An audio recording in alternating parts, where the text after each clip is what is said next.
Ta mandat je gotovo z vidika družine eden najslabših v zgodovini Slovenije. Ne. Tako slabe vlade še nismo imeli. To je pač z vsemi preteklimi vladami smo se lahko pogovarjali, so tudi upoštevale nekatere bolj, druge manj naše predloge in pripombe. Smo dejansko, kot si na začetku omenil, imeli predstavnika v posvetovalnih organih, tukaj tega ni nič več. Ne. Ta vlada je pač popolna aroganca in popoln ignor, popolno ignoriranje vsakega drugačnega mnenja.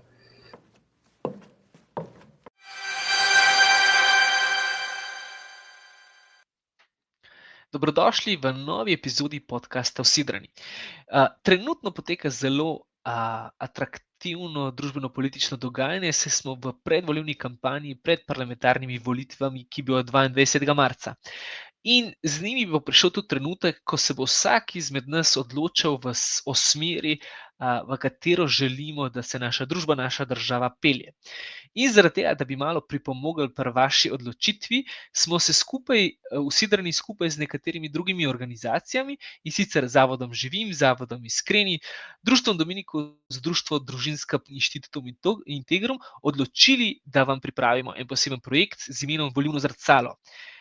Ker si želimo, da bi naša odločitev bila informirana in da imamo jasen občutek, katera politična stališča so nam blizu in kdo razmišlja podobno kot mi in je pripravljen graditi in braniti temeljne vrednote naše družbe. Zato smo v okviru volilnega zrcala političnim strankam postavili okoli 30 zelo konkretnih vprašanj, na katere so potem politične stranke in kandidatne liste odgovorile. Zdaj bomo v tednih pred volitvami pripravili nekaj epizod tega podcasta, kjer bomo povabili različne sogovornike, ki se ukvarjajo s temi področji in skupaj bomo ugotovili, kako dobri so odgovori strank. Ampak ni seveda dovolj, da verjamemo vse, kar govorijo.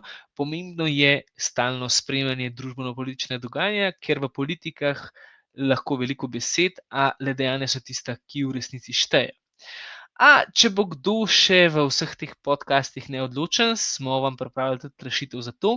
In sicer pri Vsidranih in v družinski pobudi smo pripravili prav poseben spletni kviz, ki vam pomaga najti ujemanje strankami na podlagi vsebinskih stališč in na podlagi dosedanjih obnašanj in dejanj določenih strank. Najdete ga na spletni strani odlovcam.si. Lepo vabljeni, da ga preizkusite in podelite s svojimi najdražjimi.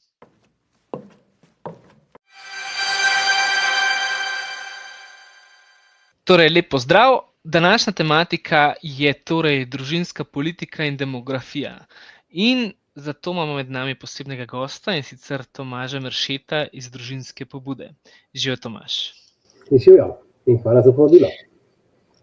Tomaž je diplomiran inženir elektrotehnike in sicer strokovnjak za razvoj programske opreme v telekomunikacijah.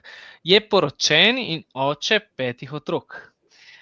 Leta 1998 je soustanovil Družinsko pobudo, društvo za družini naklonjeno družbo, ki danes združuje približno 900 članov in ga tudi vodi. Društvo se ukvarja z analizo družinske zakonodaje, pripravlja predloge izboljšav ter sodeluje v posvetovalnih telesih vlade na področju družinske politike.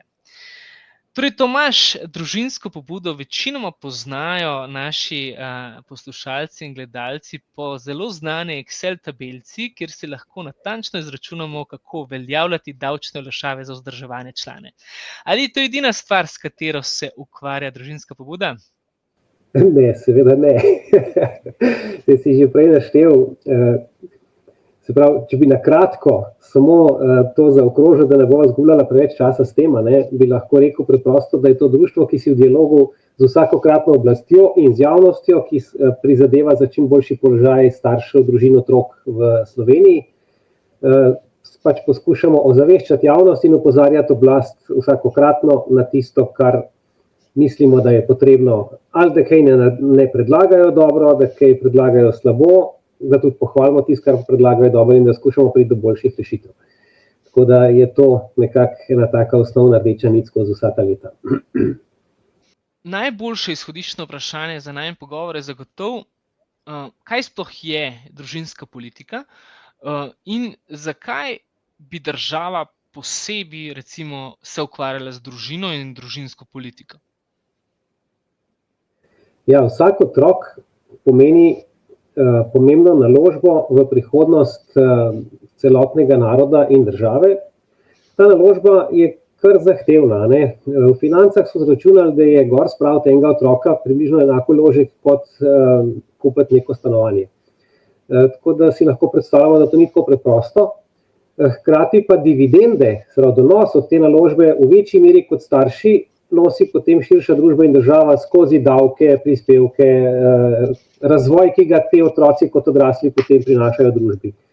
Zato bi lahko rekli, da je družinska politika neke vrste soudeležba države pri tej naložbi v otroka, se pravi, da država, ki se zaveda, da je vzgoja otrok tudi v njenem interesu, zagotavlja njeno prihodnost, prevzame tudi del bremena oziroma pomoči staršem pri tej vzgoji, pri naložbi, ki je potrebna. Tako da v tem kontekstu vsak otrok šteje in zato je osnovni princip družinske politike univerzalnost. Se pravi, da država nekako nameni v okviru družinske politike neki primerljiv prispevek vsakemu otroku, ne glede na to, iz kakšnega okolja izhaja. To je povsem drugače kot na primer socialno-varstvena politika, kjer gre za to, da se posamezniku ali družini, ki sama ne zmore zagotoviti osnovnega preživetja, da je takrat država priskoči na pomoč s socialnimi ukrepi. Se pravi, gre za dve popolnoma različni stvari. Eno je socialni vidik, kjer nekdo, ki ne zmore sam zagotavljati svojega življenja, mu država pomaga do tiste mere, da lahko vsaj približno dostojno živi. Medtem ko pri družinski politiki je zadeva drugačna. Gre za to, da se država vključi v to naložbo v otroka, ki zagotavlja prihodnost in razvoj tudi državi in narodu. In bi morda lahko rekli, da je eden glavnih poslanstev, da zagotavlja, da se družini, tudi ko se širi z novimi otroki, blagostanje ne bi bistveno zmanjševalo. Se pravi, da tudi ko je v družini več članov, da še vedno lahko živi približno primerljivo kot vrstniki teh staršev, ki imajo manjše število otrok ali pa otrok sploh nimajo. Se pravi, da se nekako standard v družini ne zmanjšuje bistveno, ko vanjo prihajajo novi otroci. Torej, si že kar dobro začel z vprašanjem razmejitve med socialno politiko in družinsko politiko in v bistvu se takoj postavlja vprašanje v trenutnem stanju, kjer imamo pač predvsem veliko stvari socialne politike v naši državi, ali lahko s prstom pokaževa na kakšno politiko, kakšen transfer, ki bi bil povsem družinski v naši državi, ali je v resnici pri nas to zelo zlizano skupaj, torej socialna politika in družinska? V Sloveniji je to zelo pomešano in tudi večina ljudi tega ne razume in so tudi določene politične struje, ki nočejo razumeti in zanikajo to razliko. Recimo, kakšno stvar imamo tudi tako, da je čisto družinska. Se pravi, čisto družinski je recimo dodatek za veliko družino, ta je neodvisen od dohodkov družine. Potem družinske so tudi olajšave za vzdrževanje družinske člane.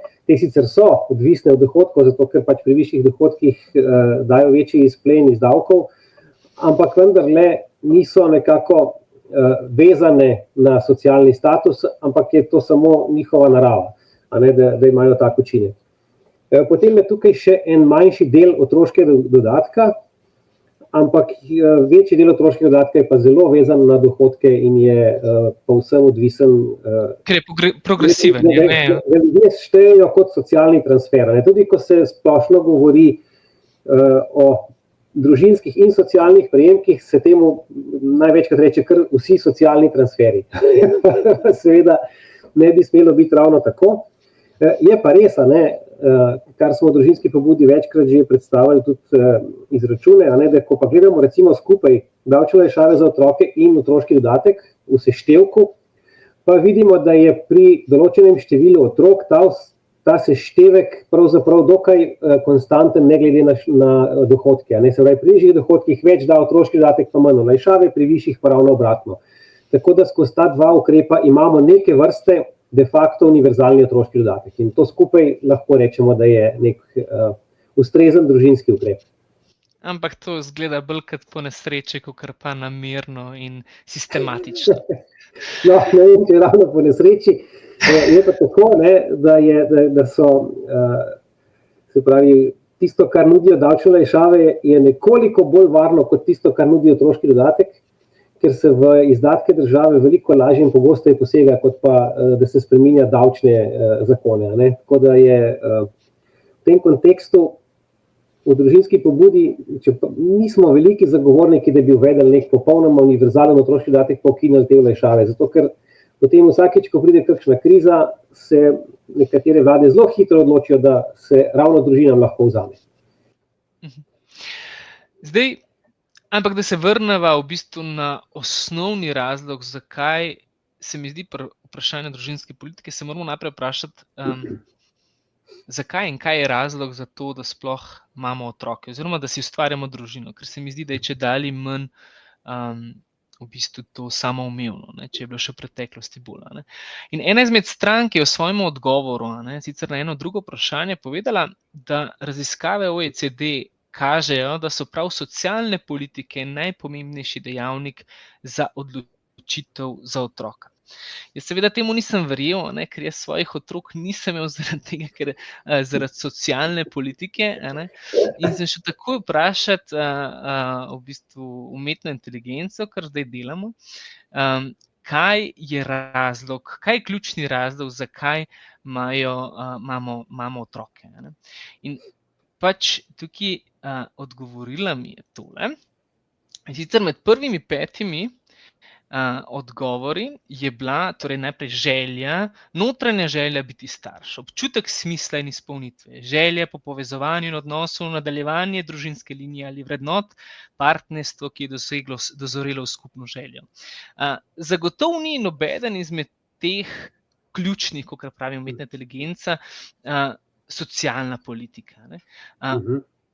Ampak zagotovo pa je en delež, tudi vidimo to, da se starost matere pri rojstvu prvega otroka vsako leto viša, in da leta 1976, torej v zadnjih recimo 50 letih, je torej povprečna starost matere pri rojstvu prvega otroka je iz 22 let prišla skoraj na 30. In kljub temu, da v bistvu živimo v najbolj bogati družbi v zgodovini človeštva, je vseeno, torej pač smo socialno zelo dobro preskrbljeni, se vseeno ne odločamo za otroke, kakor se vse v preteklosti, ko recimo to blagostanje ni bilo tako očitno. Ampak kakšno vlogo meniš vseeno, da ima socialna oziroma finančna varnost pri odločitvi za družino? No, to gotovo niso najvažnejši dejavnik, čeprav danes pri nekaterih je ta občutek, da mora biti za vse poskrbljeno, preden so primerne razmere za tudi širitev družine precej močni, ampak vseeno, te dejavniki, ki si jih naštel, so gotovo prej in finančni oziroma ekonomski pridejo potem za tem. Se pravi, to vrstni dejavniki na področju družinske politike ne imajo vloge v tem, da prepričajo starše, da bodo zaradi tega imeli več otrok, ampak da si bodo zaradi tega upali imeti tudi tiste otroke, ki si jih želijo, pa morda niso tako zelo prepričani, da to zmorejo, ker vejo, tako pa vejo, da ne bodo pri tem ostali sami, tudi če se kdaj kaj zatakne, da so kakšne težje razmere, da vejo, da lahko računajo, da je ta njihov podvig oziroma to njihovo naložbo ceni tudi širša družba. Tako da, recimo, mi temu rečemo, namen družinske politike je odstranjevati ovire, ki se staršem pojavljajo na poti, ko se odločajo, ali bi dali še komu življenje ali ne, in da so pri tem bolj pogumni. Je pa tukaj še kar precej drugih dejavnikov.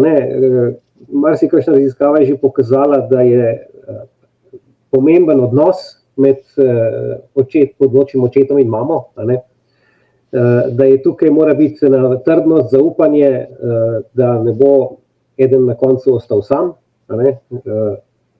ta del mislim, da je zelo pomemben in tukaj tudi zelo škripa v naši družbi, v izobraževalnem sistemu, kjer je pravzaprav nekako danes vse naravnano, da sem jaz središče sveta, to, kar meni paše, kar meni ustreza, moje počutje, in zelo malo se govori o tem, da je v odnosu in v družini potrebno vsaj toliko kot nas je gledati tudi na ta drugega, da skrbimo drug za drugega, da se podpiramo, da vidimo potrebe drugega in si pri tem pomagamo, in da je to tisto, kar pravzaprav na koncu osrečuje oba, bolj kot pa samo sebično gledanje na sebe. In tudi ta odmik v vedno poznejšo starost je delno pogojen tudi s tem, da pravzaprav imam vtis, da danes preprosto mladi kasneje dozorijo, da pridejo sploh do tega, da življenje ni samo skrb, samo zase, ampak je tudi kaj drugega zraven, in da pravzaprav smisel življenja in vrednost daje še kaj drugega, da je tudi tukaj nekako to, kar je bistvo enega ljubečega odnosa, darovanje en drugega, drugemu, da je to tisto, kar na koncu bolj osrečuje, kot pa da skrbiš samo za to. Se pravi, ko se začneš vprašati, kaj jaz prinašam v ta odnos, in se nehaš spraševati, kaj bom dobil iz tega odnosa, ali pa ko je zlasti prednostno, prvenstveno vprašanje to, takrat je tudi več prostora. Oziroma, kot pravi starosta zakonskih odnosov, Vital Vider, da je v zakonu oziroma v paru prostor za novega otroka, kadar jim nima dovolj ljubezni. Drugače pa ni. Ampak vsi ti dejavniki so pomembni, ker je pomembno, kako se starši počutimo v družbi. Če smo kot starši z otroki povsod neka nadloga, da so naši otroci povsod nekaj, kar se grdo gleda, da smo povsod odveč. V takem okolju Danes recimo smo se na igrišču pogovarjali o tem in smo zvedeli, da v parlamentu, da v parlamentu je bil poziv za spreminjanje poslovnika oziroma notranjih hišnih pravil parlamenta, kjer je pač ena izmed poslank Levice želela, da pač je možnost, da bi tudi pes bil z njo v kabinetu, zaradi tega, ker ne more poskrbeti zanj, ker je predolg časa v službi. In smo v državi, kjer v bistvu imamo določene terme, kjer se otrokom ne pusti več noter, hkrati pa se trudimo, ne vem kako, da ne bi koga užalili, ampak zgleda, kot da za otroke ni več prostora povsod. A ti misliš, da imamo Slovenci radi otroke? Jaz mislim, da mnogi ja, da pa dejansko se tudi pri nas širi ta potrošniška miselnost, ki pa daje prednost samo sebi, in resnica je pač o tem, da je sprejet otroka, je usesti se na tobogan, po katerem se zelo dolgo peleš brez izstopa. In predvsem ne veš, koliko je kuclov, in ovinkov. Ampak zato je veliko veselje. Ja, na tej poti je ogromno lepega, ogromno veselja in tako naprej, so pa tudi napori. Ni to tako lahko. In danes smo mi zelo pomehkužene generacije, bi rekel. To, kar lahko vidimo pri nekaterih, da predvsem manj zdržijo, kot pa so recimo nekateri prej, in se je težje potruditi. Seveda to ne velja za vse, ampak ta potrošniška miselnost vpliva tudi na to, koliko dejansko mislimo, da se je potrebno potruditi, da se je vredno potruditi, ali pa mora vse biti takoj, in če ne gre takoj, ali pa če je nekje nek napor, to pa se mi ne da. Ja, predvsem pomanjkanje, tudi recimo, kar mi opažamo, je pomanjkanje dobrih zgledov.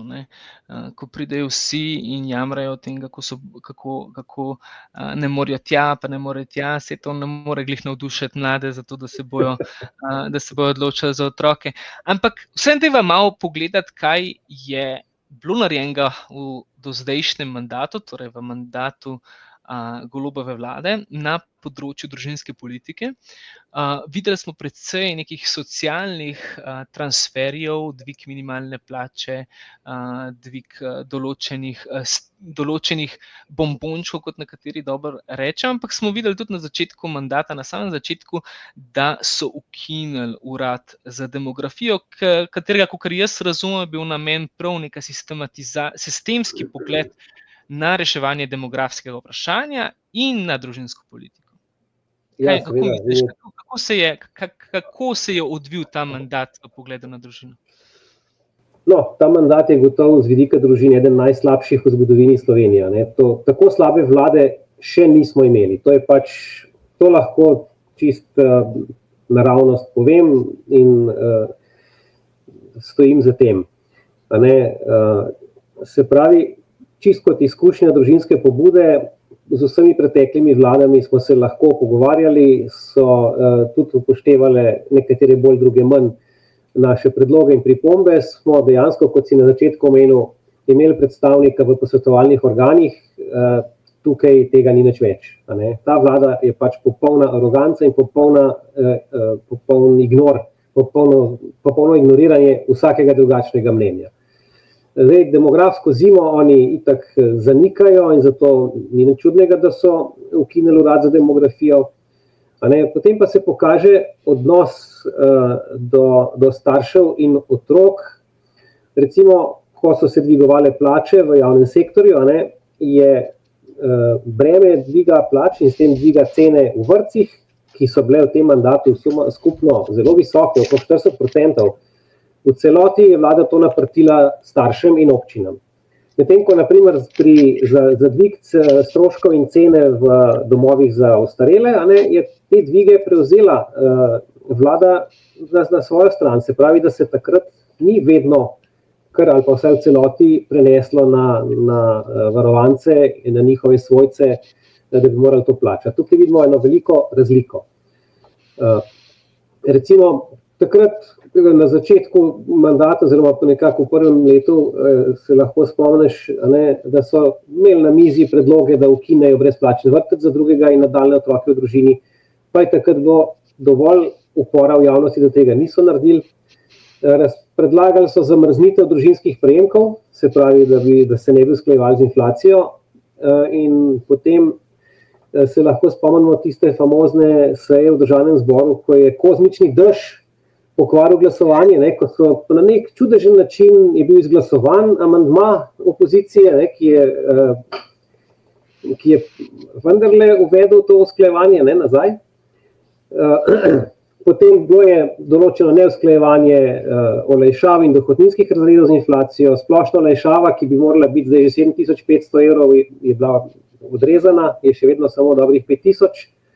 Stalno so se povečevala davčna bremena. Tukaj lahko pogledamo tako, zato da si ljudje malo predstavljajo, ko se Golob zelo hvali na tistih plakatih, z dvigom povprečne plače, pa z dvigom nekaterih plač. Te plače po kupni moči in v neto znesku, tudi če bi se samo z inflacijo usklajevale tiste, ki so bili leta 2022, pa če bi imeli davčno politiko, ki je prejšnja vlada postavila, bi imele enako kupno moč, kot imajo zdaj te večje. Tako da, kako se je privijal davčni vijak? Povprečna bruto plača se je povečala za 27%, ampak istočasno se je neto plača povečala samo za 23%. A si predstavljaš, kakšno povečanje obdavčitve je to samo pri povprečni plači, pri višjih pa še toliko več. In v tem času je bilo inflacije tiste uradne, pri skoraj 20%, pri hrani precej več, to pomeni, da je kupna moč te višje plače, s katero se zdaj Golob hvali, ni čisto nič večja, kot je bila tista leta 2022, ali pa celo manjša. Tukaj vidimo, kako se mešajo jabolka in hruške. Ali pa ogromno govora o reševanju stanovanjskega vprašanja, eden prvih ukrepov je bil dvig davka na najemnine z 15 na 20%. In jasno so se vse najemnine bistveno povečale iz tega naslova. Hkrati pa nikjer ni bilo nobenega novega stanovanja. Cel mandat.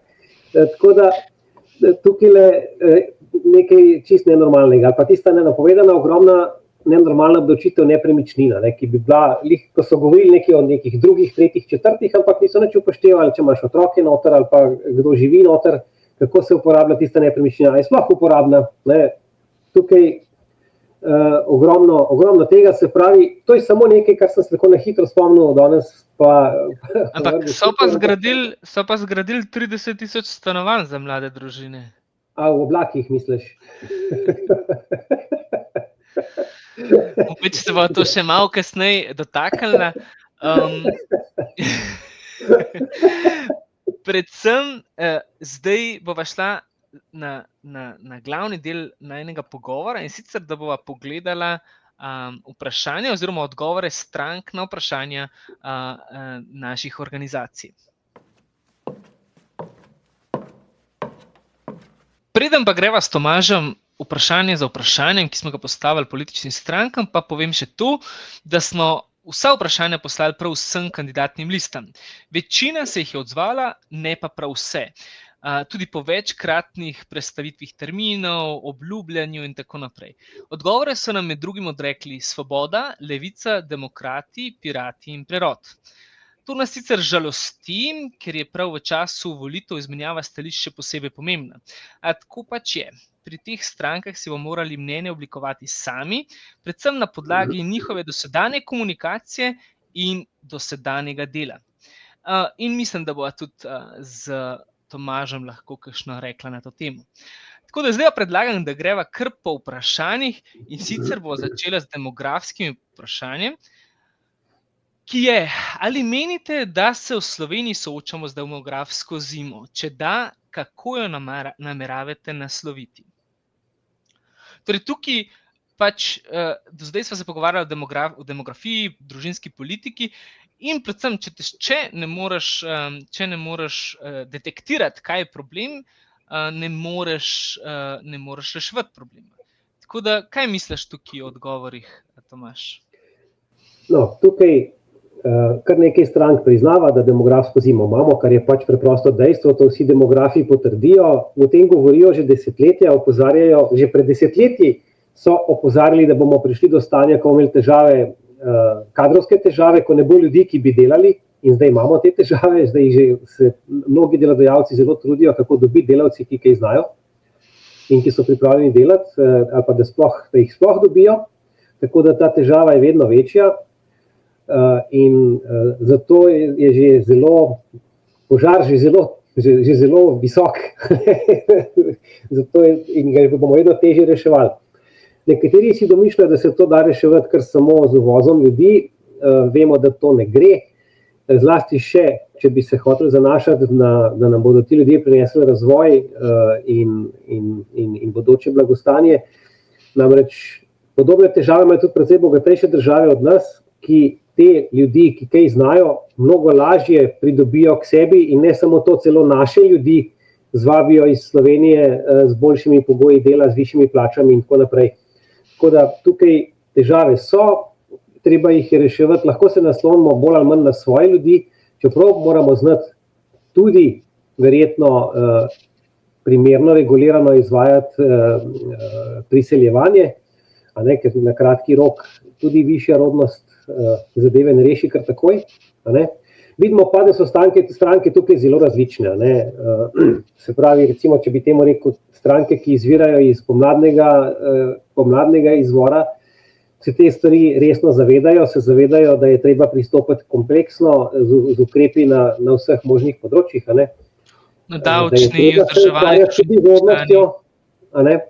Medtem ko potem imamo čisto lunatične stranke, kot so Levica in mi socialisti, ki živijo v vzporednem vesolju, ki preprosto zanikajo, da je sploh tukaj kakšna težava, in imajo recimo eno tako zelo zanimivo, poglejte tole, rešitev za staranje prebivalstva je javna najemna stanovanja in zagotavljanje varnih delovnih mest. To je čisto, ne vem, kako to vzel, človek bi rekel, da je to odgovor na neko drugo vprašanje, ampak ker posebej piše, da je to rešitev za staranje prebivalstva, vidimo, da so to čisto resno odgovorili prav na to vprašanje. Pa da se tudi v celi Evropi isti problem, ampak v bistvu ni problem, ga ni, in ga lahko rešuješ z migracijami. Prej sva se glih pogovarjala, da tukaj recimo, da imamo nek reprezentativen del odgovorov levo-sredinske, leve politike, in tukaj se mi zdi, da je zelo kratki odgovori so, ne? Ni nekih konkretnih rešitev, ki bi točno adresirala problem, ki smo ga izpostavili. Ne? To se mi zdi, da dobro v bistvu razkrije to zlizanost socialne in družinske politike, da to mečeš v isti koš in potem, če vržeš to v isti koš, se v resnici ne rabiš konkretno s tem vprašanjem sploh ukvarjati. Ne? Še tega to ne kaže. To kaže, da sploh ne razume vprašanja čist nič. Ampak tudi, recimo, če pogledamo neko stranko, ki jo imamo zaresno, kot je naprimer SD, ki je tukaj dala sicer zelo smiselen odgovor, ampak že cel mandat dela v nasprotju s tem. Če je rešitev v kombinaciji družinske politike, potem je treba družinsko politiko krepiti, ne slabiti. Cel mandat se je družinska politika slabila. Potem aktivna migracijska politika, to pomeni, da izbiraš, kdo se bo lahko priselil, kako izbiraš te ljudi. Tukaj je šlo vse na počez. Nas, državljanom se preverja dokumente, če pa nekdo pride na mejo, pa reče azil, pa že vsi skačejo okrog njega, mu zagotavljajo ne vem kaj. In potem govorijo o večji vključenosti starejših na trg dela, se pravi, bi pričakoval razne olajšave za to in so delali neko kao pokojninsko reformo in a je kaj tega noter, mislim, da zelo malo ali nič. Tako da je to vprašanje, migracijska politika v resnici ne rešuje problem demografskega prebivalstva slovenskega naroda, pač rešuješ ti mogoče trg dela, ne pa osnovni problem. Ampak demografski problem je tudi problem trga dela, se pravi ta del, ampak hočem reči to, da ko ti regulirano to delaš, potem gledaš, kakšne ljudi potrebuješ na svojem trgu dela in samo take uvažaš. Ne pa in jih vabiš, ne pa kar vse po vrsti. Hkrati pa vidimo lahko pri nekaterih zunaj parlamentarnih strankah naprimer zelo dobre predloge, ki se jih da kar prekopirati lahko in uporabiti, in mislim, vsaj kot osnovna ideja, marsikaj, kar je precej dobro zamišljeno. Ampak mislim pa, da je potrebno opozoriti tudi na to, da ni pri vseh strankah dovolj brati program. Treba je brati dosedanje delo, kot smo prej videli naprimer pri SD-ju, ki ima zdaj tukaj zelo lep stavek napisan, ki je povsem v nasprotju s tem, kar so do zdaj delali. Se pravi, nekdo, ki je do zdaj delal čisto drugače, kot zdaj govori, tudi ne bo jutri delal tako, kot zdaj govori, ampak bo še naprej delal tako, kot bo zraven močnejše stranke mogoče diktirano ali pa take, ki je bolj agilna. Predvsem, če to ni res zakoreninjen del programa, niti ni na pogajalski mizi, na koalicijski pogodbi, ne moreš ga spraviti naprej, in potem je vse en, kaj pišeš. In zelo pomembno je tudi gledati, kam določene stranke potem nekako gravitirajo, ko govorijo o tem, s kom bi se povezovali in s kom ne. Namreč, če se bo neka majhna stranka napovedila, da se bo povezovala predvsem s takimi, ki jim te vrednote in to področje ni pomembno ali pa ga povsem zanemarjajo, in da se ne bodo povezovali s strankami, ki jim je to pomembno, pomeni, da je verjetnost, da bi ta del programa uresničile, minimalen. Se pravi, zaradi tega dela programa voliti tako stranko je meni recimo brez veze, ker je to pač nelogično, zaradi tega, ker bo na limance. Morebitna koalicija bo v bistvu glih tam največ šparala, kot si pa že prej pri analizi stanja. Ko gledamo programe, je treba gledati tudi druge izjave stranke, zato da lahko ocenimo, kakšna je pa verjetnost, da bodo ta del programa tudi uresničile. Se pravi, to mislim, da je nekaj, kar je potrebno zraven tehtati, zato da ne nasedemo nekim lepim besedam, ki so pa mogoče pri nekaterih čisto v nasprotju s tem, kar so do zdaj delali, pri drugih pa tudi v nasprotju s tem, kar bodo lahko uresničili, glede na to, s kom se imajo namen povezovati ali pa koga zavračajo.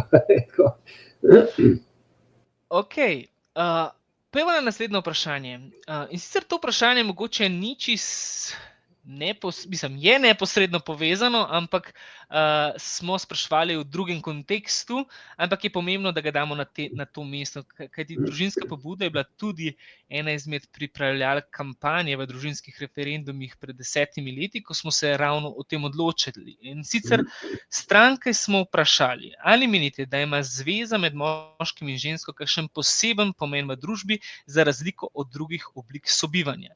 Tukaj moramo vedeti, da v tem mandatu je v bistvu Ustavno sodišče odločilo, da so istospolne poroke možne, in s tem povozilo odločitev na referendumu leta 2015 in leta 2012, ko so se ljudje odločili, da pač v nasprotju s tem kulturnim premikom pomena, posebnega pomena zveze med moškim in žensko. Kakšen je poseben pomen zakonske zveze med moškim in žensko, Tomaž? No, mislim, da tukaj so nekatere stranke zelo lepo odgovorile, in tisočletna kultura jasno kaže, da so v vseh kulturah je prav ta zveza med moškim in žensko posebej urejena, zato ker ta edina po naravi zagotavlja nadaljevanje rodu. Samo iz te zveze po naravi lahko pride novo življenje in iz nobene druge. Vse drugo so potem razne manipulacije in tehnikalije, ki pa niso to. In zato je logično, da je ta zveza tista, ki ima posebno mesto.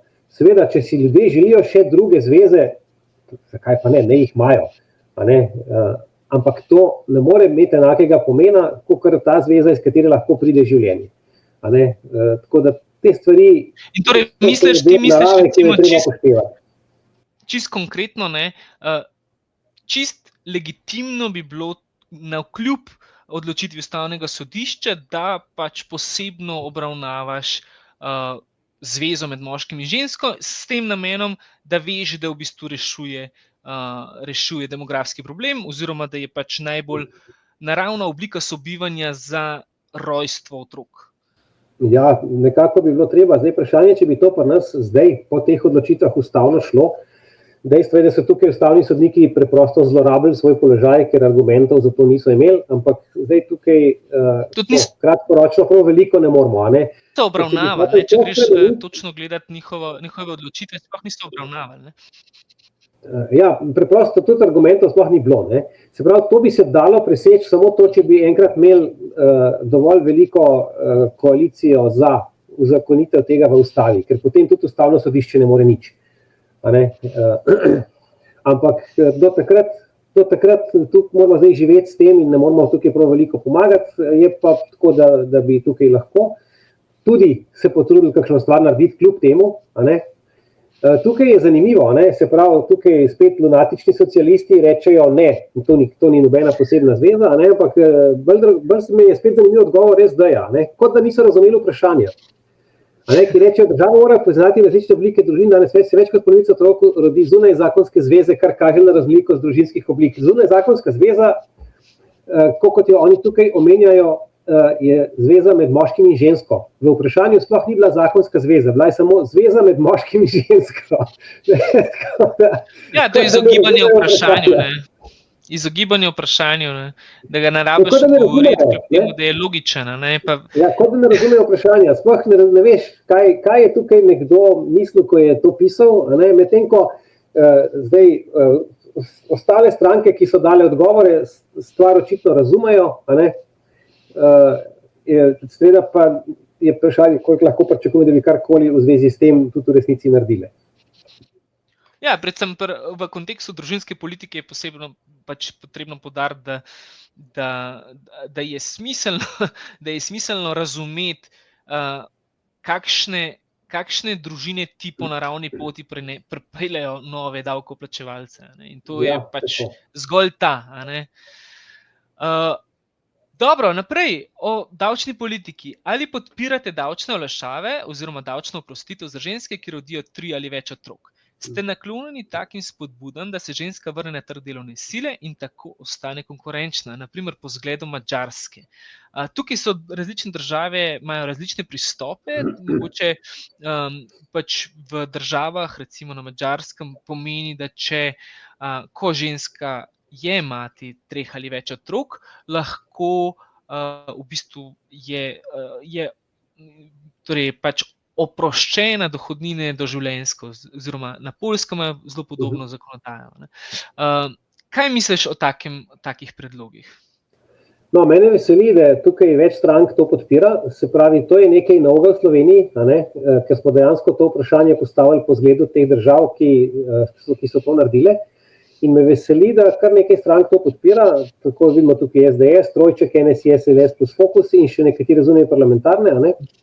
Tako da s tem dobimo neko upanje, da se kaj takega tudi dejansko uresniči, a ne. Ukrep mi je zelo všeč zato, ker je vezan na ustvarjanje dohodka. A ne, se pravi, zelo podpiram jaz rešitve, ki so povezane tudi z delom in zaslužkom, zato, da nimamo rešitev, ki bi pri nas potem ustvarjali neke vrste socialni turizem, da bi preprosto iz nekih nerazvitih držav, iz nerazvitih skupnosti k nam prihajali tisti, ki pravzaprav ne rabijo zelo veliko, pa bi tukaj zastonj živeli na naš račun. A ne, ker je pač njihova kultura tako drugačna, da si lahko s tistim, kar je pri nas sociala, a ne, pravzaprav živijo že prav lagodno, če si še malo kriminala prvoščil zraven. Ja, ali pa samo sive ekonomije, ne, se ne rabi biti kriminal. Ja. Saj siva ekonomija je tudi neke vrste kriminala. No, ali pa ja. Čeprav je ni vedno res, zato ker takrat, kadar država tako privija z davki kot zdajle, a ne, pravzaprav je to nek način preživetja, včasih za koga celo, ne, zato ker preprosto marsikakšno podjetje ali pa podjetnik sploh ne zdrži tega, čeprav sploh ne podpiram, da se ne plačuje davkov, ne. Ampak zagotovo je to ena izmed takih rešitev. Če bi vsi nekako legalno delali, ne, bi celotni družbi bili bolj enakopravni, da tako rečem, a ne, in tudi blaginja bi bila višja za vse. A ne. Tako pa je to tako, nekateri bolj znajo šmugla, drugi manj in zadeva ni v redu. Ne. Se mi zdi, da tukaj je zelo dober način, kako spodbudiš družine, ki imajo že otroke, a ne, da jih imajo še dodatnega. A ne. Ker recimo popolna davčna oprostitev, kot je v nekaterih državah, v bistvu pomeni veliko razbremenitev in veliko v bistvu nagrado za to, da v bistvu ti presežeš recimo 2,1 otroka na žensko, ki je v bistvu nekaj, kar obnavlja narod, ne? In hkrati povzročiš, da se potem, ko recimo otroci grejo, naprimer, da so že šoloobvezni, da niso več tako majhni, da bi rabili neko varstvo, da v bistvu grejo te ženske nazaj na trg dela, ne? In da v bistvu smo nagnjeni, take davčne politike v bistvu ustvarjajo, ne? Ni to nek bombonček, nek socialni bombonček, ki te v bistvu poleni oziroma ki spodbuja to, da je v bistvu imeti otroka v bistvu nek finančni privilegij. Ne vem, recimo koncept otroškega dodatka je drugačen, kot je recimo davčna oprostitev ali pa davčna olajšava. Ravno to sem hotel zdaj posebej poudariti, ne. Se pravi, ta ukrep spodbuja ustvarjalnost in spodbuja podjetno ravnanje. Ne. Mi imamo v Sloveniji večina ukrepov, ki so naravnane na družine, so naravnani tako, da destimulirajo oziroma spodbujajo, da so nespodbudni za to, da so starši bolj ustvarjalni, da so bolj podjetni. Zato, ker imamo te stopničaste lestvice povsod in se hitro zgodi, če se oče in mama malo bolj potrudita, zaslužita malo več, padeta en razred više in jim to vse v celoti pobere vrtec in se zmanjša otroški dodatek, a ne, in se potem starše spodbuja, da so neustvarjalni, da čim manj ustvarijo, ker se jih dela odvisne od države, ali pa se jih spodbuja, da skrivajo tisto, kar so ustvarili. A ne, se pravi, da že država sama spodbuja neke vrste goljufanje. Tisto, kar bi bilo po zakonu goljufanje, je pa v bistvu to, kar država sama spodbuja. Medtem ko tak ukrep pa dejansko spodbuja ustvarjalnost, spodbuja podjetništvo, podjetno ravnanje, spodbuja, da se starši, da z veseljem ustvarijo več, ker potem tudi jim iz tega več dobijo. Recimo, je pa spet tukaj, naprimer, čisto lunatičen odgovor socialistov, da že obstaja dodatek za veliko družino in vključuje več različnih ugodnosti, sicer ne vem, katere so to, tukaj spet vzporedno vesolje, in spet tukaj le SD rodnosti ne bomo povečevali z davčnimi privilegiji, ampak z življenjskimi pogoji. Ključni razlog za odlašanje z otroki pa so stanovanja in nestabilne zaposlitve. Kaj je delala ta vlada? podražila je najemnine, se pravi, dvignila je davek na najemnine, se pravi, da so najemna stanovanja postala težje dostopna, s tem je ustvarila tudi pogoje, da so se stanovanja sama dražila, ko je bilo težko karkoli zgraditi. Tistih obljubljenih stanovanj niso zgradili. Na trgu dela oziroma v gospodarstvu pa so ustvarjali povsem nestabilne okolje, kar pomeni, da je to tudi za starše potem, da so zaposlitve nestabilne. Se pravi, spet rečejo nekaj, delajo pa 4 leta čist nekaj drugega. Kakšne pogoje so ustvarjali, v bistvu so jih poslabševali 4 leta, na koncu so potem rekli, takoj so nam znižali plače, v primerjavi s prejšnjo zakonodajo, in potem na koncu so dali božičnico, ki je bila za pol leta zgube tistega, kar smo zgubili, se pravi, zgubili smo 4-krat toliko in potem so nam dali božičnico in zdaj moramo biti super hvaležni. Pa še zaradi tega bo kakšno podjetje morda propadlo celo. Tako da tukaj vidimo, Mislim, tukaj res se vidi, da če kaj sam davkov ne zniža, to je pa nekaj, kar se Kordiš boji, hudič križa. V državi, kjer je davčno plače ena izmed največjih, je pa res samo davki pa mora biti visoki, da ohranjamo. V glavnem tukaj vidimo, da se pravi, eni delajo drugo, kot govorijo, nekateri pa sploh ne razumejo nič. Ali pa se delajo na razumejo. Ja, tako da tukaj o tem mislim, da tukaj tele davčne olajšave s tem, če bomo prišli do kakšne vlade, ki bo družinam naklonjena, da bi morda lahko postopno začeli uvajati nekaj takega, kar bo v resnici spodbujalo podjetnost staršev, ne pa zaviralo. In zmanjšali ta socialni turizem, ki si ga tudi že omenil. Oziroma ne bi nagrajeval tiste socialne turiste, ker mislim, da socialni turisti bi kljub temu, da bi bila takšna davčna oprostitev v naši državi, najdel kakšen bombonček zase. Naprej, vidim, da že do zdaj sva zelo veliko pri vprašanjih pogovarjali se o stanovanjih. Se mi zdi, da je to eden izmed glavnih poudarkov te volilne kampanje.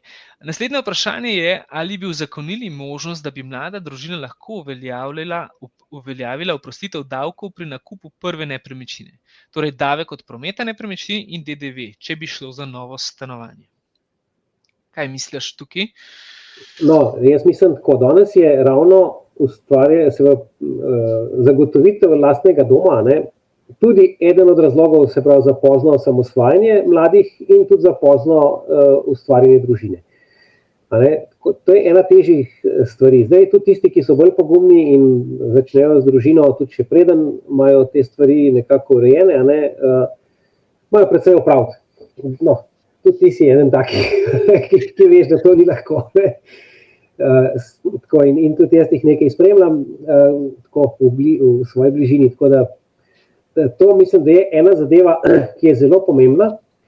In tukaj vidim, da imajo nekatere stranke različne dobre predloge, se pravi, eno je to, da se davčno razbremeni, potem tudi, mislim, da je bilo že tudi posebej vprašanje za uvajanje. Ja, lahko še naslednje vprašanje, da vas tukaj, kreditnih shem, in pa se pravi, tudi mislim, da če se prav spomnim, mislim, da je bilo pri trojčku NSI, SLS in Fokus, pa še pri kakšni drugi stranki so omenjali najemna stanovanja z možnostjo kasnejšega odkupa, oziroma neke vrste leasing pri najemnih stanovanjih.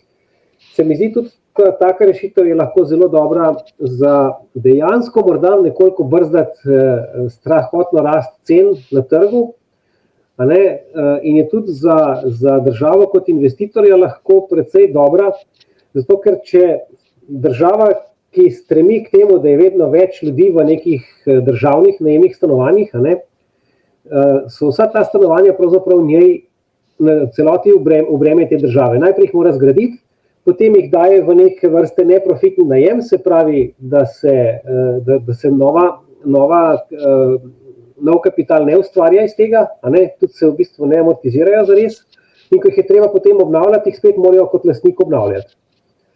Vzdrževanje teh stanovanj je običajno. Ja, in zdaj, če bi recimo mladim družinam ponudili, da naprimer imajo na izbiro, da lahko tako stanovanje dobijo za največ neko omejeno število let, ne vem, 7, 8, 10, odvisno od števila otrok morda in tako, a ne?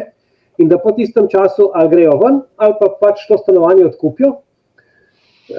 Država takrat pridobi nov kapital, da lahko spet kaj novega zgradi, vzdrževanje prevzamejo te družine same za naprej, a ne, hkrati pa so na nek velik lažji način prišle do tega stanovanja in ni bilo toliko pritiska povpraševanja na trg, kjer bi se zaradi tega cene stalno dvigale. A ne, tako da tukaj gre za neko kombinacijo različnih ukrepov, mislim, da ki so nujno potrebni na stanovanjskem področju, a ne, vključno s temi kakšnimi varčevalnimi in kreditnimi shemami. Zdaj imamo neko shemo, imamo jamstvo za mlade družine ali nekaj takega, nekaj trenutno obstaja, bi se dalo bistveno bolj nadgraditi. Spet imamo zgled recimo na Madžarskem, kjer pri kreditih za mlade družine država se vključuje pri delnem poplačilu kredita glede na število otrok, ki jih družina ima. Se pravi, z vsakim naslednjim otrokom se država vključi za zmanjševanje tega bremena kreditnega in je to nekaj, kar je spet spodbuda in dejansko olajša odločitev za še kakšnega otroka, zato ker potem starši vejo, da tudi ne bo tako težko zagotoviti prostora zanje. To je danes v resnici nekaj kar zelo zahtevnega in na tem delu vidim, da imajo nekatere stranke tukaj zelo dobre predloge, pri čemer spet, kot sem že prej omenil, glede na prejšnje ravnanje se je treba oceniti, ali bodo to tudi res delale, če bodo le mogle, in ali se bodo povezovali s strankami, s katerimi bodo to lahko delale, tudi če bi hotele. Te stvari je treba zraven potehtati vsakič, ko beremo program, samo program je lahko čisto premalo za oceniti, kaj bo neka stranka zares delala potem. Jaz mislim, da je tukaj vredno tudi poudariti, da če je kakšna stvar, recimo, da je SD saj v pravo smer, saj analizo stanja povedal, da v Sloveniji več kot 90% ljudi lastnikov stanovanj in lastnikov nepremičnin. In tudi mladi in mlade družine ne želijo biti, noben jih ne vpraša, ali hočejo 30,000 najemnih stanovanj, neprofitnih najemnih stanovanj. Vsi pač želijo imeti lastno nepremičnino. Seveda to takoj ni mogoče, ampak se mi zdi prav absurdno to hvaljenje s tem, koliko so stanovanj zgradili, čeprav vemo, da od teh stanovanj, ki jih je bilo obljubljenih, je mogoče par stanovanj pa 2 lopati v zemljo, ampak to ne rešuje osnovnih problemov. Se mi zdi, da ta stanovanja potem tudi zvišajo poprečno najemnino, ker je nekaj, kar je pač pol še dodatno breme za tistega, ki ne pride na tisto listo, ki mu pripada, mislim, na tiste, ki žrebajo, da bo šel v najemno stanovanje. Kaj misliš? Da je lastno stanovanje bistveno dvigne neodvisnost družine in njeno socialno varnost dolgoročno. Zato, ker takrat, kadar karkoli zaškripa, nekdo izgubi službo, so neke druge težave, zdravstvene, take in drugačne, če si ti v lastnem stanovanju, lahko pač začneš določen čas živeti bolj skromno, dokler se stvari ne uredijo, ampak imaš streho nad glavo in si na varnem. Najemnine so pa tako visoka stvar, tako velik del plače poberejo, da ko se nekaj takega zgodi, se družina lahko trenutno znajde na cesti. In je to neka taka huda negotovost in dolgoročna nestabilnost, da v resnici močno zmanjšuje socialno varnost in neodvisnost družine. Je pa res, da nekatere stranke pravzaprav gradijo na tem, da morajo biti ljudje odvisni. Ker neodvisni ljudje lahko sami marsikaj rešijo in ni treba, da v celoti poslušajo tisto, kar si oni zamislijo. Medtem ko tisti, ki so pa od njih odvisni, bodo pa tako plesali, kot oni žvižgajo, pa nič drugače. Tako da to je tudi en tak princip, ki je različen med strankami. Nekatere gradijo na svobodi in samostojnosti posameznika, nekatere pa razglašajo svobodo in gradijo na odvisnosti posameznika. Kljub temu, da ne dobivamo odgovorov, lahko dobimo odgovore od Tomaža, ne, če ne dobimo odgovorov od strank, ki zagovarjajo svobodo tako ali drugače. Da nadaljujeva z vprašanjem o porodniških. Otroci za optimalni razvoj v največji meri potrebujejo starše v prvih 3 letih svojega življenja. Zato nekatere države, na primer Nemčija in Avstrija, ponujajo daljše koriščenje odsotnosti od dela zaradi starševstva. Ali bi podprli možnost izbire, da bi se starši lahko odločali za daljši starševski dopust s nižjim nadomestilom? Zdaj, to je vprašanje, bi poudaril, da to vprašanje je prišlo od mladih staršev. O tem se nismo prej še kaj veliko pogovarjali, ampak mladi starši so predlagali, to bi nam koristilo. Posebej so poudarili, da so vrtci zelo nefleksibilne ustanove, upisujejo avgusta, začnejo septembra in zelo malo otrok se lahko vključi med letom, ali pa da, recimo, da jih počaka prostor, ali pa da morajo starši že prej plačevati za to, da jih počaka, ali pa kaj podobnega. In za take prilagoditve, že samo za to, so predlagali, da bi bila ta možnost, da imaš to prožnost. Celo to so rekli, celo če bi bilo neplačano, samo da mi je služba počaka še tiste 3 mesece, pa da mi recimo teče delovna doba, pa je že veliko boljše, kot je to, kar je zdaj. To se mi zdi, da med starši zdaj prevladuje ena drugačna mentaliteta. Se mi zdi, da je to opolnomočenje tega, da je to res pomemben del te prva 3 leta, ta osnovni otrokov razvoj in navezanost na predvsem tukaj matero, da je tisti, ki v bistvu, na katerem lahko gradiš potem vso osnovno šolo in navezanost tudi kasneje. Se mi zdi, da to je zanimivi so tudi odgovori, da ni nekega velikega nasprotovanja temu. Tukaj je recimo zanimivo, malo me je presenetilo, da je tukaj odgovor SDS-a tako zelo mrdu, predlog bomo preučili, medtem ko recimo Trojček to lepo podpira, in tudi zunaj parlamentarne stranke večinoma podpirajo. Potem je tukaj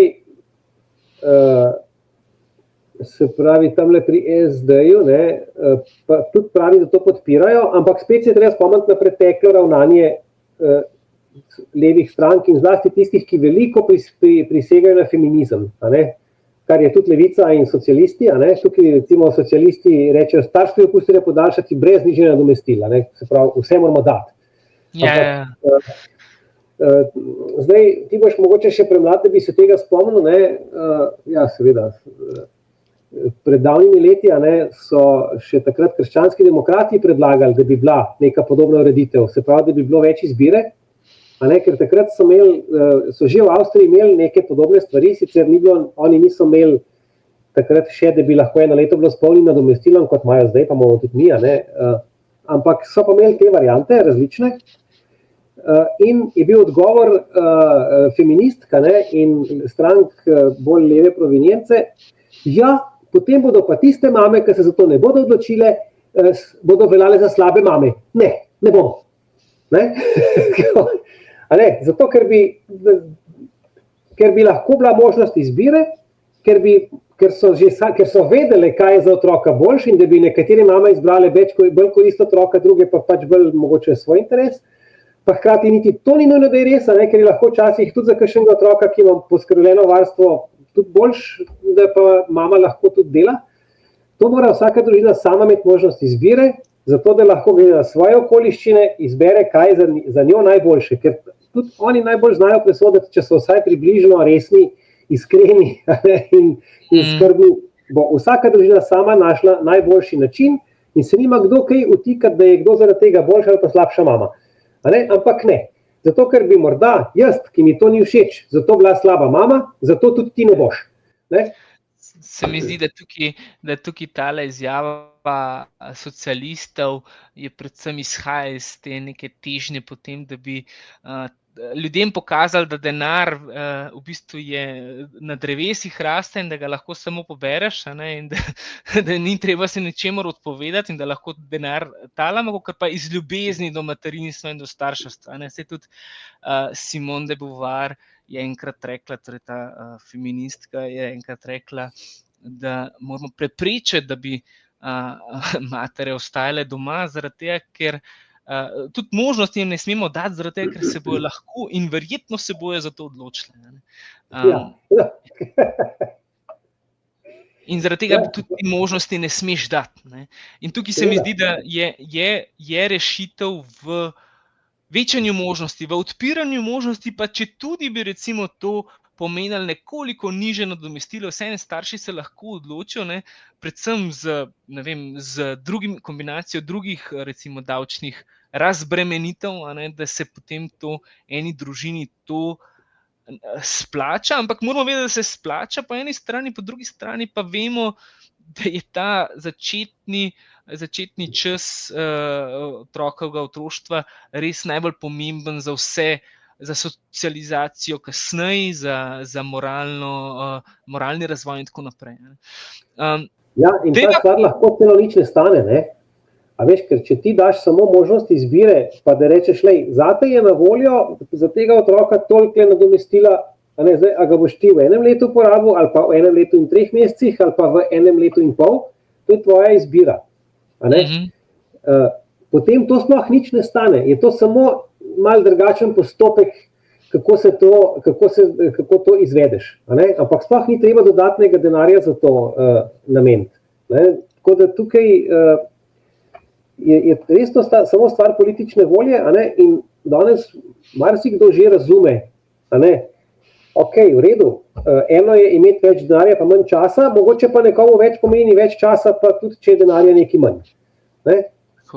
Če bomo pa ugotovili, da si lahko privoščimo, da lahko, ker je to toliko pomembno, da družina lahko dobro shaja, ker je to toliko pomembno ukrep družinske politike, bomo pa lahko tudi več denarja namenili za to. Ampak prvi korak lahko nič ne stane. Predvsem je važno, da je motiv, da je razumevanje tle na strani politike, sploh če se pol najde neka politična večina, ki lahko eno tako stvar pol tudi v praksi izpelje. Vprašanje, potem imamo še vrtcev in šol. Ali bi namesto sedanje omejevalne ureditve staršem zagotovili svobodo pri izbiri vrtca, ki izvaja javno veljavni program, če tudi je zasebni, in zagotovili enako financiranje vseh vrtcev? Ali menite, da je prav, da starši, ki sami poskrbijo za varstvo in vzgojo svojih otrok in zato niso deležni velikodušne državne podpore pri sofinanciranju institucionalnega varstva, dobijo vsaj malo večji otroški dodatek?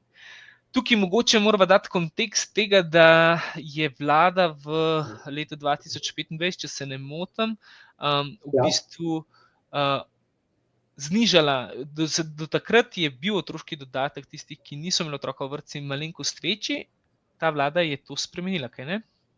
Ja, in to zdaj poleti, takrat, ko so bili dopusti, tako da je čim manj ljudi to opazilo. Se pravi, bilo je zelo preprosto narejeno. Mi vemo, da za vsakega otroka v vrtcu je subvencija kar velika.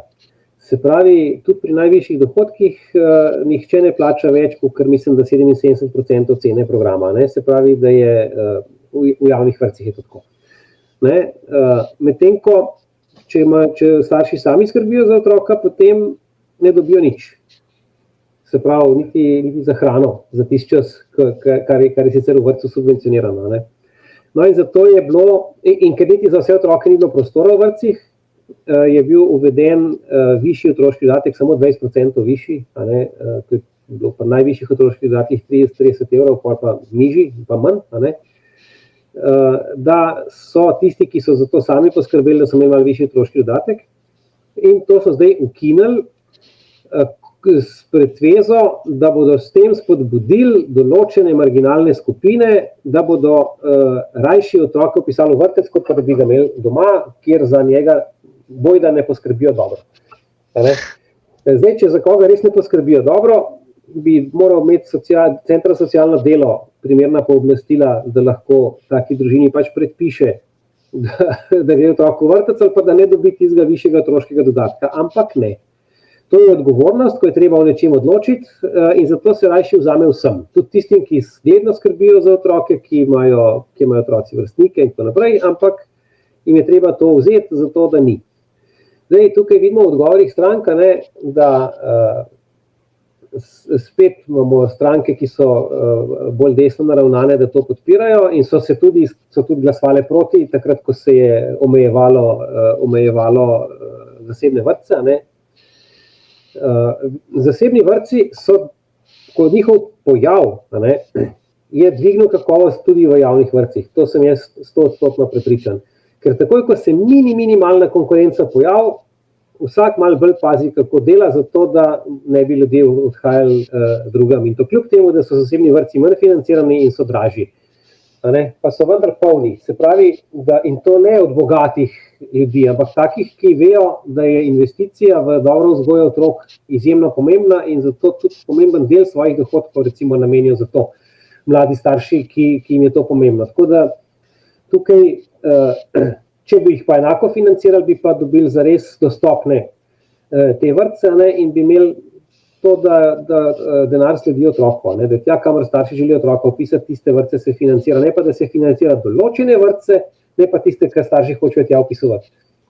In tukaj spet vidimo, SD spet kot da ne bi bila nikoli v vladi, kot da sploh ne ve, zakaj gre. Dostopni vrtci so eden najpomembnejših socialnih ukrepov. Ja, in kaj so tukaj odgovorili na vprašanje? Nič. In potem nekaj vključenosti otrok v vrtcu, ki je nadpovprečna, in da za razširitev pravice do morebitnega povišanja otroškega dodatka je bila potrebna celovita presoja in razprava z vsemi deležniki. Kako je bilo pa celovita razprave, ko so to ukinili? Se pravi, za to ukiniti ni treba nobene razprave, nobene presoje, deležniki in tako naprej. Zdaj za kaj uvesti nazaj, ja, to je pa treba razpravljati. Zdaj tukaj pa, kar pa spet lunatiki tamle, socialisti in levica, ki imajo tukaj približno enaka stališča, pa ni. Kaj staršem pomaga, da je v tistih okoljih, kjer primanjkuje vrtcev, da je treba poskrbeti za razširitev mreže. Če moram jaz dati otroka danes v vrtec, mi nič ne pomaga, če bo vrtec večji čez 5 let. Takrat bo moj otrok že v šolo hodil, ko se bo zares razširila mreža. Tako da tukaj to je spet neko vzporedno vesolje nekoga brez otrok, vsaj verjetno brez otrok. Ja, predvsem se mi zdi, da tukaj ta ideološki motiv je najbolj udari in pri SD-ju in pri njih socialisti. In delno tudi pri naslednjem vprašanju, lahko greva naprej, da v Sloveniji je izobraževanje svobodno, torej se pogovarjamo o financiranju zasebnega šolstva, torej javnega programa v zasebnih šolah. Ali menite, da bi morali biti financiranje javno veljavnega programa v celoti, ne glede na to, kjer se izvaja, v javni ali zasebni šoli? In potem še vprašanje o ureditvi šolanja na domu. In tukaj pač pride do izraza, da ta koncept school vouchers, ali kako se tomu reče v angleščini, da denar sledi otroku, ker mi vemo, da zanimivo je, se itak v vzgoji in izobraževanju imamo mi zapisano v zakonu, da ne sme biti profitno naravnan, ker se tako bojijo profita. Tukaj gre pravzaprav za plačilo učiteljem. Samo za to gre. Vse drugo morajo zasebniki itak, torej pač neko stavbo, nek najem, karkoli že je, morajo itak kriti ustanovitelj. Pri nekem javnem vrtcu je to občina, tam je pa neka organizacija, neka skupnost druga ali pa oziroma starši. Tukaj pri nas je neko temeljno nerazumevanje, podobno kot pri zdravstvu. Ko se uporablja termin javno za državno. Se pravi, javno pomeni, da je tisto, kar je javno veljavno, financirano iz javnih sredstev, ne glede na to, kdo to izvaja. Ampak mi pa pod besedo javno forsiramo in tiščimo naprej samo državno. Tisto, kar je tudi v državni lasti ali pa v občinski lasti, to je edino, kar sme biti financirano iz javnih sredstev, ne glede na to, koliko je kakovostno, ne glede na to, kaj si ljudje želijo.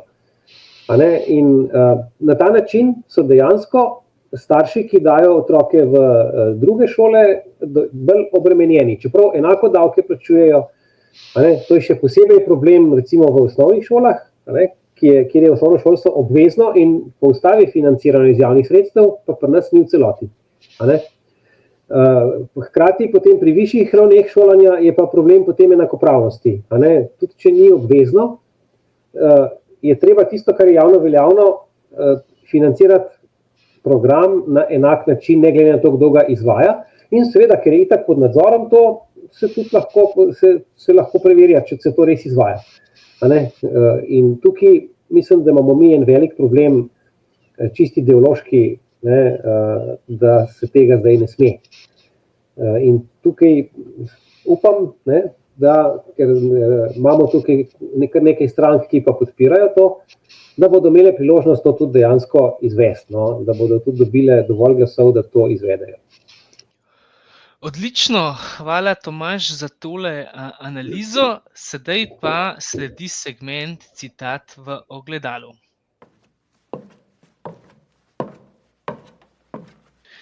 V citatu v ogledalu pa bomo naše goste povabili k temu, da nam povejo en najljubši citat iz odgovorov strank in enega, ki si ga bojo zapomnili po tem, kako so razbili steklo, ki so v zrcalu, kjer so se gledali. Torej za največjo neumnost, kar so jo povedali.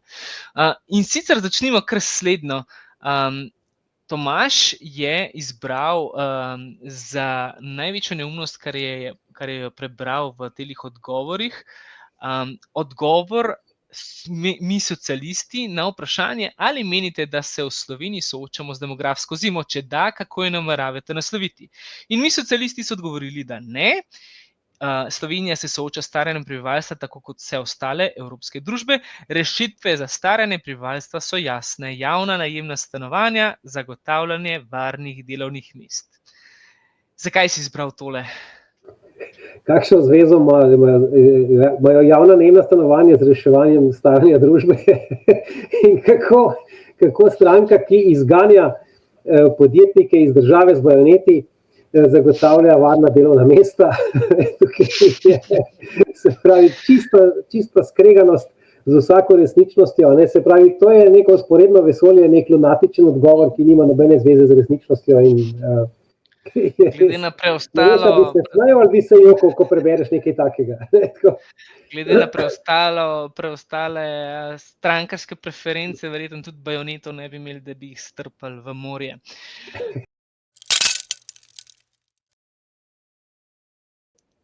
Zdaj pa poglejmo še najljubši citat, ki si ga izbral, in sicer to je bil odgovor trojčka NSi, SLS in Fokus na vprašanje, ali ste naklonjeni davčnim olajšavam za ženske, ki rodijo 3 ali več otrok, in ste naklonjeni takim spodbudam, da se ženska vrne na trg delovne sile in tako ostane konkurenčna. In njihov odgovor je da. Zakaj si izbral tako kratek odgovor? No, meni je všeč ta predlog, mi je blizu in sem mu naklonjen. In tak jasen, kratek odgovor, brez kakršnega koli opletanja, kaže neko odločenost. Hkrati pa ima v povezavi z ostalimi odgovori in tudi z dosedanjim delom, ko so te stranke že dokazale, tudi skupaj še s kakšno drugo, s katero so bile v koaliciji, da dejansko delajo, takrat, ko imajo možnost, delajo za družine koristne predloge in rešitve. Tudi v opoziciji so jih predlagali, pa žal niso bile sprejete, ampak kakšno stvar so celo kdaj dosegli tudi v opoziciji. Tako da tukaj mislim, da to izraža neko resno odločenost in pripravljenost, da se to tudi dejansko uresniči, če bodo le dobili priložnost za to. Pa tudi govori malo o kvaliteti predloga samega.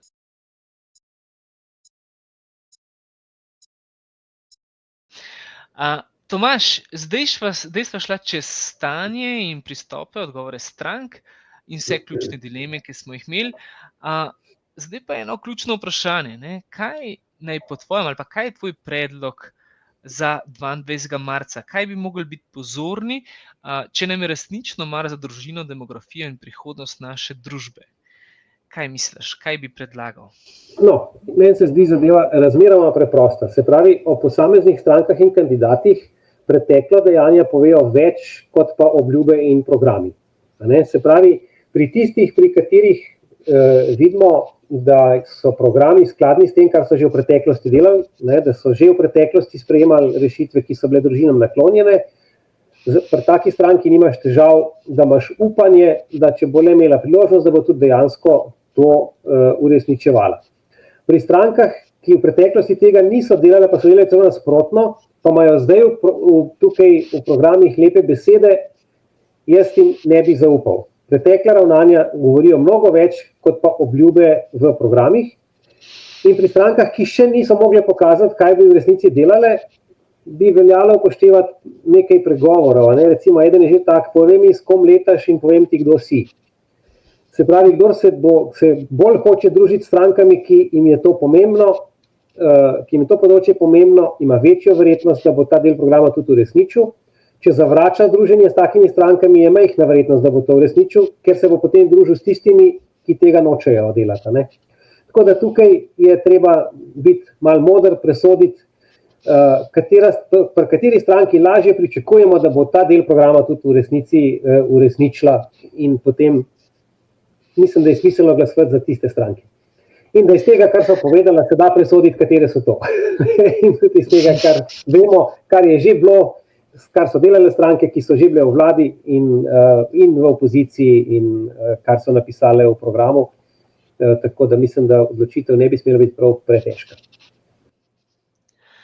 Hvala, Tomaž, za tale nasvet. Hvala, da si bil gost v našem podkastu. In hvala tudi vsem vam, da ste bili z nama in ste prisluhnili tej epizodi. Upam, da vam je tale pogovor pomagal razmisliti o temah, ki so pomembne za našo prihodnost, in da boste 22. marca na volitve odšli malo bolj informirani in samozavestni. Vabljeni tudi, da si pogledate ostale epizode iz serije Volilno zrcalo, kjer bomo odpirali druge ključne teme in gostili odlične sogovornike. Če želite biti obveščeni o vseh novih vsebinah, vas lahko povabim, da se naročite na naš podcast in pritisnite subscribe, kjerkoli poslušate. Hvala še enkrat za vaš čas in se vidimo v naslednji epizodi.